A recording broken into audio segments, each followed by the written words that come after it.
Hello everybody, getting started here today with unit number 7. Go ahead and open a new Google Doc and we're going to go ahead and start our unit 7 discussion by discussing the Industrial Revolution. This is going to be a really interesting time in American history because what we're going to see is a lot of changes to the United States, especially with the economy and people's jobs and things like that. So we'll compare that a little bit to some things even going on more in today's world, but make sure you write at the top of your Google Doc what you see there causes the Industrial Revolution. And what I'd really like you to do is we're going through these notes today is to make a list, in your opinion, of both the positive and negative impacts of the American Industrial Revolution, because you're going to be using that information later in this unit.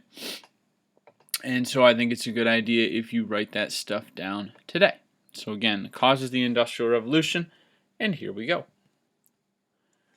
So interchangeable parts. Prior to the American Industrial Revolution, what happened in the United States and in other parts of the world as well, is if something broke, you had to replace the entire thing. For instance, you see the picture here of the musket.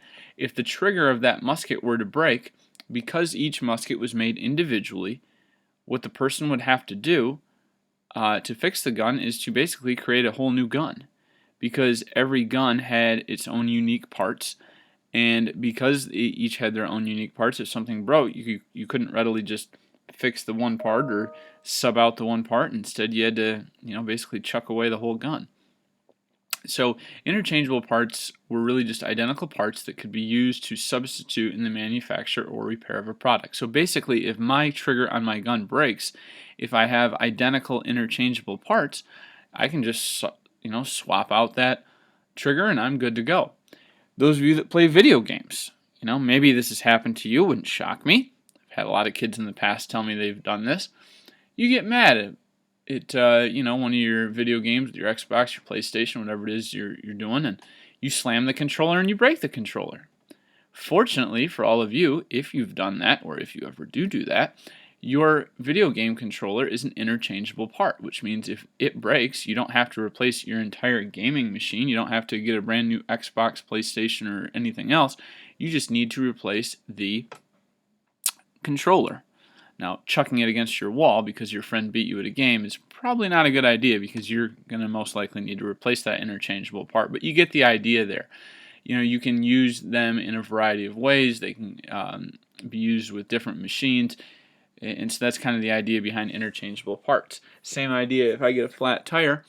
Tires are interchangeable parts. I simply go and replace my tire and I'm all set, because my tire is an interchangeable part and it can be used on any vehicle, mine or any other that's like mine. This idea was really invented by a guy named Eli Whitney, and we'll talk about him in the cotton gin later this year and his contributions to that. But Eli Whitney kind of takes this idea and runs with it with muskets for the United States government. Basically, he wanted to make sure that our military had interchangeable parts for their muskets, because obviously if you have our army and things breaking down, it's a lot easier to replace a part than it is the whole thing. Replacing one aspect of your video game system is a lot less expensive, and it's a lot less of a hassle if you're just replacing one part than if you replace the entire thing. Having to replace the entire thing can become very costly. So this became a new phenomenon in the United States, and it was really effective, not only for production purposes, but it was also very cost effective. Assembly lines. Now here in the state of Michigan, we really know about assembly lines, because if you know anything about the automobile industry, and when that began in the early 1900s, this was a huge concept that was used. But it didn't just begin in Detroit with Henry Ford and Ford Motor Company. This had been an idea that came around in the 1800s. And what an assembly line is, if you don't know, it's where each worker adds one part in order to create a finished product. Maybe some of your parents or relatives or friends or people that you know work on an assembly line, where they basically help produce a particular product. This was first used in the United States in Lowell, that's not Lowell, Michigan, that's Lowell, Massachusetts, in textile factories, which are basically just clothing factories. So in essence, what people would do in order to create clothing is they would do a small step in the process to eventually create a finished product with the clothes.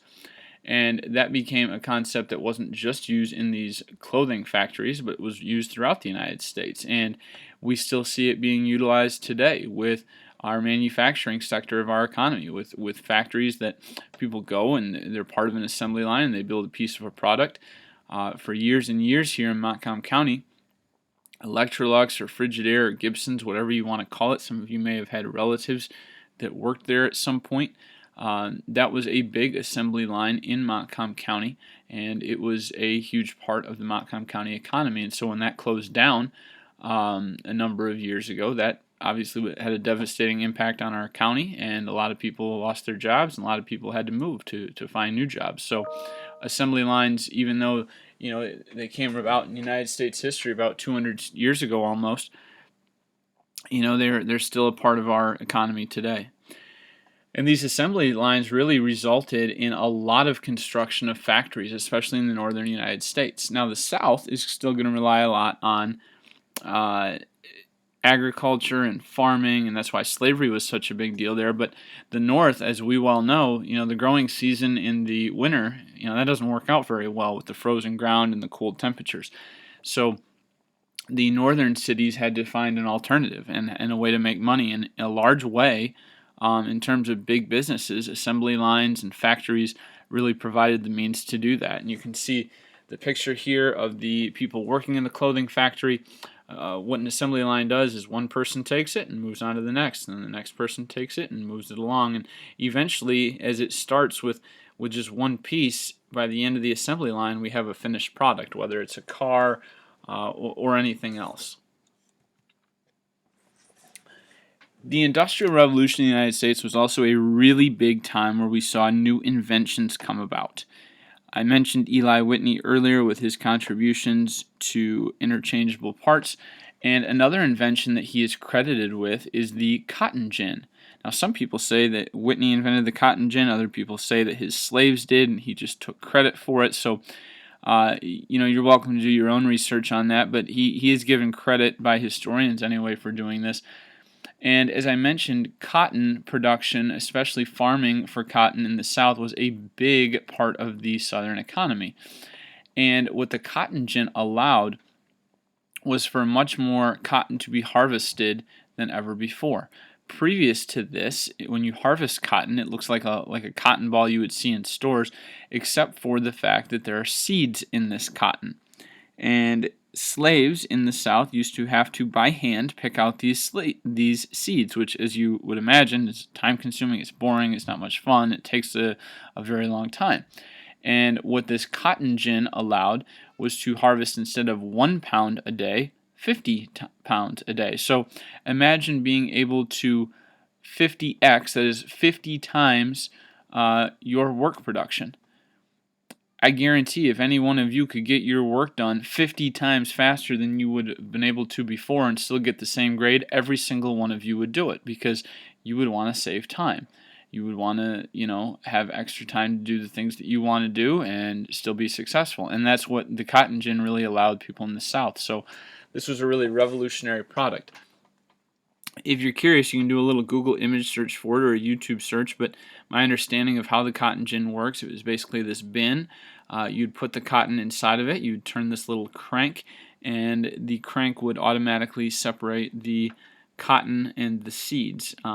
So you can go ahead and do your own little research on that, but just know for the purposes of our lesson here that the cotton gin is going to be a big invention that has a great impact, financially speaking anyway, on the South. An individual named Elias Howe also creates the sewing machine. And this became a big deal because prior to this, people had literally made clothes by hand. Imagine someone, maybe some of you know how to do this, or your family members or friends, stitching, knitting, crocheting, sewing. Those were all literally done by hand. Now, maybe some of you have those skills, and they're good skills to have, but when we tried as a society to mass produce clothing like what we have in today's world, we need machines to do that. And so Elias Howe's sewing machine became a means of doing that. We also had major inventions in terms of transportation. a guy named Robert Fulton created the steamboat. Now, prior to the steamboat, the boats that we saw, the ships that we saw, were sailboats, sail ships. And so now, having a more productive, faster way to transport things across the ocean or rivers or lakes, steamboats became a big deal because you could now use steam power to do that. One invention in particular was called the Clermont. And this really improved transportation throughout the colonies. It made it easier to ship goods. And think of all the big cities in the United States. Most all of them, especially in the early United States in the Northeast, they're located next to bodies of water. So the steamboat and the ability to get goods from place to place or people from place to place quicker was definitely a major positive impact on the economy. And again, make sure you're writing down positives and negatives. You can do that anywhere on this document that you're creating. But again, I think it's going to make your life easier later this unit if you have that list down. So just my recommendation. Individual named Samuel Slater is known as the father of the American Industrial Revolution. He did exactly what I used to do during building day in my 8th grade science class. I had a teacher here at Central Montcalm Middle School. His name was Mr. Zimbelman, and every now and again we'd have a building day in science class, and it was always competitive, and we would see what you could build that was the fastest or the strongest or could jump the highest or whatever the case may be. And a buddy and I, what we would always do is we would steal other people's ideas. Now, we weren't outright stealing, but what we would do is we would strategically go sharpen our pencil about 5-10 minutes into class, or we'd walk around and turn in a paper or go ask Mr. Zimbelman some ridiculous question. But really what we were doing is we were just walking around the class to see what other people were doing with their projects. And my buddy and I would kind of compare notes on what we saw, and we'd talk about some of the good ideas and the bad ideas, and we'd kind of combine all the good ideas and not do any of the bad ideas, and oftentimes we would win. And it wasn't because we were smart in thinking of ideas. We literally just stole other people's good ideas and used them on our own. And that's exactly, guys, what Samuel Slater does. He's called the father of the American Industrial Revolution because what he does is he basically steals ideas from the British factory system. And this was a major victory for the United States, because now we had a factory system that was able to operate, and he kind of introduces these ideas to the United States, and it becomes a pretty big deal. Francis Cabot Lowell built many mills in Massachusetts. These were called the Lowell Mills. This is again in Lowell, Massachusetts, and these clothing mills, these clothing factories, became a big piece of the northeastern economy, and we'll talk more about those. Specifically, these Lowell Mills, these Lowell, Massachusetts clothing factories became a major opportunity for women in the workforce. What I want you all to understand, at this point in American history, women really were not able to get a lot of jobs. Outside of being a school teacher, there weren't many jobs that were accepted for women to be able to do. Now, I'm not saying that's the right thing. I don't agree with that at all, but that was the way that society worked, a couple hundred years ago. And so these Lowell, Massachusetts mills allowed many women to basically make their own independent decisions, make their own money, live out on their own, and have kind of an independent lifestyle. So this was an opportunity for women to join the workforce independently. Now, unfortunately as well, we definitely saw some gender discrimination because women are going to be paid much smaller wages than what men would receive. In fact, they were paid about half what you could pay a man, which is in part why these Lowell mills were successful financially, because they were paying women literally half the amount they'd pay men. And now you might ask, well, that's not fair. I totally agree with you. Well, then these women should file lawsuits. Now, keep in mind, a couple hundred years ago, those lawsuits, may not have had much come of them, because, gender discrimination was unfortunately a pretty normal thing in American society. But instead what we have is, we have these clothing factories making money, and a lot of women, weren't all that upset, because even though they were paid less money, at least they had a job, which was better than what they'd had before. So again, not ideal by our standards by any means, but still a step in the positive direction for women, even though they weren't paid as much. Their working conditions were not also the safest. The factory, owners and the managers, that was not a top priority to them. To them, making money was the top priority. So some of these working conditions weren't the best. There were very few safety precautions, and these clothing mills were dangerous places to work because, again, there just weren't a lot of precautions taken. Women had and still have, on average, smaller hands than men, which made it easier for them to weave these cloths. Having smaller and more nimble fingers allowed a lot of these women, or in some cases kids, the ability to sew, to knit, crochet, to mend these items, with more success. So this was these Lowell mills were a major part of the northeastern economy. What happens as a result of the Industrial Revolution? What do we get from this? Well, and definitely something you can put on your list of positives here. We get assembly lines, and that was a major benefit to the United States economy. We also get interchangeable parts, so now we're able to sub out parts more easily, which made for a higher functioning United States. And then these new inventions, of course, gave great opportunities for new things to be created, and for them to make work easier. So these are all, for the most part, positive impacts of the revolution. Now, some potential negative impacts of the revolution is we see artisans, these skilled workers, these people who would make things by hand, like blacksmiths, weavers, shoemakers. Again, all these people used to make things by hand, and now machines are literally taking their jobs. We see that in our world today, where at Walmart and Meijer and Target, we have these self-checkout stations, and although they may be quicker, and I'm guilty of using them as well, at the same time, since there's no person actually running those, Walmart and Meijer and Target and these other big box stores, they don't have to pay somebody to do it. So we see this worker, this job that people used to have, being eliminated by a machine. So that's a potential negative impact as well, as it's going to take away people's jobs. Even though the Industrial Revolution is going to create some jobs, it's also going to have some people lose their jobs because of it. And again, that's a big thing we see in today's society, with machines replacing people in terms of what can be done. Products used to be made by individual shop owners are now made by specialists or made by companies and things in factories. Each product used to be unique and different, and now products were identical and made in factories.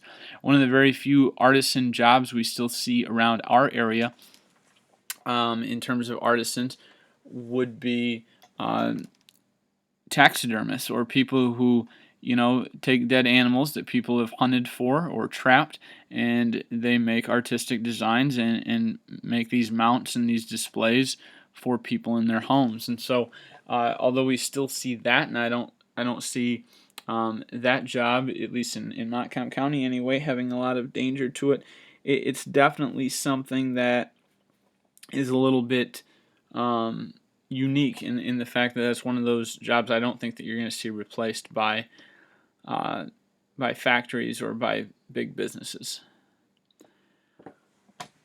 You can take this as either a positive or negative. It kind of depends on your standpoint and your views, but more and more people move to cities because they could get factory jobs there. So we see a huge increase in what's called urbanization, and urbanization is just the movement of people to cities. Now, why are they going to these cities? Because there are jobs there.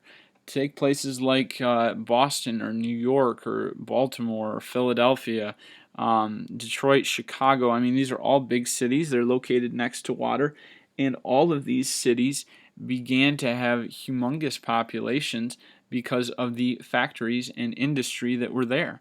So why did people move there? Because there were big factories, and with big factories came big jobs. And so that's kind of how these big cities began here in the United States. This happened way more in the northern United States, as I mentioned, than in the South. The South still tended to rely a lot on agriculture, on their farming, and unfortunately slave labor, which we'll definitely talk a lot about during the year in this class, but those were major things going on as well, especially in the North. really you saw machines take over our economy, take over production of items. The sewing machine, the cotton gin, steam power, all things that we've talked about, and kind of something new to introduce to you, but it really goes hand in hand with talking about the growth of cities, especially in the northern and northeastern United States. The Bessemer Steel Process resulted in skyscrapers that could be built. You look around big cities today, if you've ever been to a Detroit, a Chicago, a New York, some of these major United States cities, these cities are getting so cramped that it's very difficult to build the cities outward anymore because there's just not a lot of room. So a lot of these cities are now built in an upwards fashion, and these skyscrapers are a major component of that. So instead of expanding the city out, we expand the city up, and that allows for more room because of these larger, taller buildings. You had more workers really working together. People worked in large factories instead of small shops. So this creates really big industries and factories within the country. You get a huge number of people who now belong to what I call the working class. In today's world, we talk about them being blue collar, which means you're kind of this middle class individual. You're not super rich, you're not super poor, but you earn a pretty good living. You have enough to pay your bills. You have enough to do some leisure, some fun type activities, and the factories really allowed for a huge working class and for people to really make a pretty good living.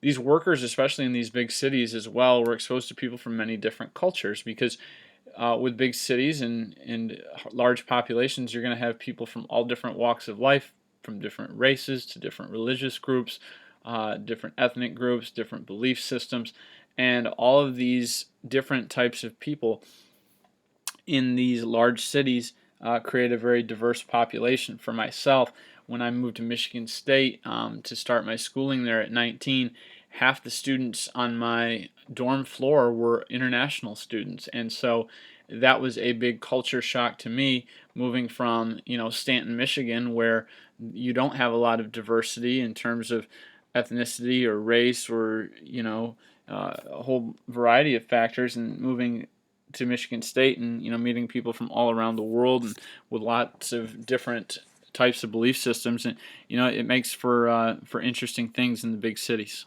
or in my case, the university. That's really all I have for you for this particular PowerPoint. I appreciate you guys continuing to do the work here. Make sure you have a good list of the positives and negatives, and make sure you let me know if you do have questions. I am happy to help you. Have a great day, everyone.